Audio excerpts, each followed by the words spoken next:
Hey YouTube, welcome to another episode of the Mark and Mike Show. This time I'm flying with my wife, and this will be the second time that I've flown with her since I started flying again just recently.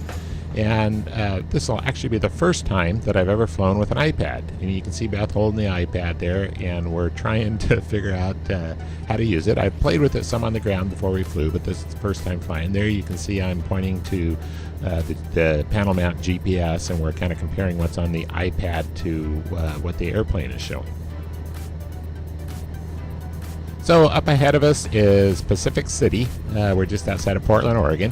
And you can see we're comparing what we're seeing on the iPad with what we're seeing out the window.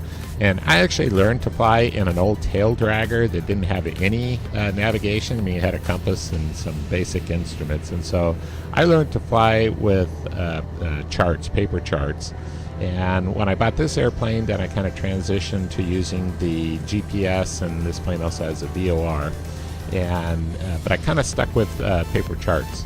And just recently, I've decided it's time to kind of move into the current future, I guess it is, and start using the iPad. So here you can see I'm turning on extended runway markings. You'll see it come up here on the screen.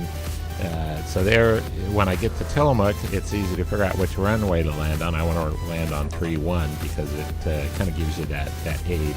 Although I could do it without the iPad because I've landed there many times before. So here I'm having troubles because the iPad seems to be pointing in the wrong direction, and I hadn't quite figured out. I thought I had it on track up, and then I thought I had it on north up. And I don't know what I had it set on, but it was just kind of pointing in a weird direction. It took me a little bit to figure it out. But once we got it figured out, as you can see, then we started heading in the right direction again. So we sped it up here just because we don't want to make this too boring of a video. But you can see off to the right there, we've got a bunch of white smoke. And there was a little tiny forest fire that the smoke was obstructing the view of the runway. So it was really handy using the iPad because I could actually bring that up and figure out where I was in relation to the runway and to orient myself so that I was on a nice downwind as I came over the top of the smoke here, which was, and sure enough, when I came out the window, it looked just like it was supposed to. And you can see me pointing at the airport. So we're about to turn base here, and then we'll do a final and into the Tillamook airport here. And if you've never flown into Tillamook, it's a really fun place to fly to because there's a huge blimp hangar and a museum. And so here I am trying to impress my wife, and sure enough, I drifted a little bit off to the left there. So she probably doesn't know any better, so she thought it was a good landing, but it was definitely not one of my better landings. So here we are back taxiing on one of the runways in order to get to the taxiway to the museum.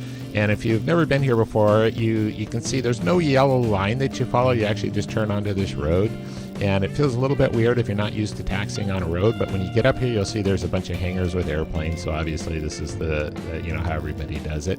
And sorry about the poor audio quality for this video. I haven't quite figured out how to set everything up yet in the airplane. I'm a lot better with motorcycles and other things, but we'll figure it out eventually. So we stopped here in order to have lunch. Unfortunately, the cafe was closed for the season, so no lunch. So we turned around and ended up just flying home. So anyway, as always, thanks for watching.